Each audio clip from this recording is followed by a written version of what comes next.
Hi guys! Kamusta po kayo? Ako po ulit si Russell. Tara, samahan nyo naman ulit ako gumawa ng flower stand arrangement. For today's video, gagawa tayo ng bouquet ng standing po. Ito po ay gumamit lang po ako dito ng sponge yung nakita nyo po. Binasa ko po muna bago binaldutan ng plastic. Tapos pagkatapos po nyan, ito po ay tinusukan ko na po ng bulaklak na red roses, button chrysanthemum, mini chrysanthemum. Ito lang po yung mga bulaklak na napili ng ating customer. So, nagkakahalaga lang po ito ng 200 dirhams. Well, pag gumagawa kami ng 200 dirhams na bouquet, nilalagyan lang po namin mga bulaklak po doon, ay nagkakahalaga po ng 180. At depende naman din po sa mga customer po talaga namin talagang loyal at saka regular customer po namin. Minsan nag-a-add na lang din po kami, ginagawa na po namin 190 po. Siyempre, dahil sinisingil din po namin sila katulad sa mga pambalot or sponge din po.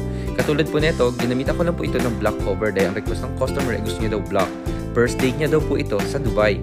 So dadali niya pa ng Dubai ito kaya nilagyan ko na po ng sponge para hindi po malanda ang aming bulaklak. Para pagdating niya po doon ay manatili pa ring fresh po ito.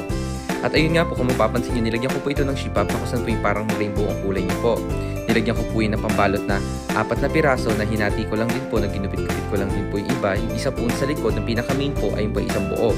Tapos yung the rest po ay hinati-hati ko na lang po pati sa harapan.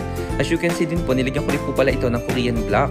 Dahil ito po yung mas maganda tignan, ilalagay po ang Korean sa labas para malinis tignan ng ating bouquet. Kasi pag ginamit ko lang po puro plastic at didiretso ko po ng tali ng ribbon, medyo kusot-kusot po siya, kaya ayoko rin po sana ganun tignan.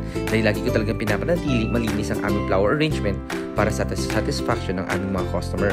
At ito na po pala ang final look ng aking ginawa. Sa mga nanonood po, baka pwede naman pong paki-comment kung saan na rin po nakarating ang ating video. Lagi po tayong mag-iingat at maraming salamat po sa inyong suporta. Don't forget to like and share. Maraming salamat. Bye-bye!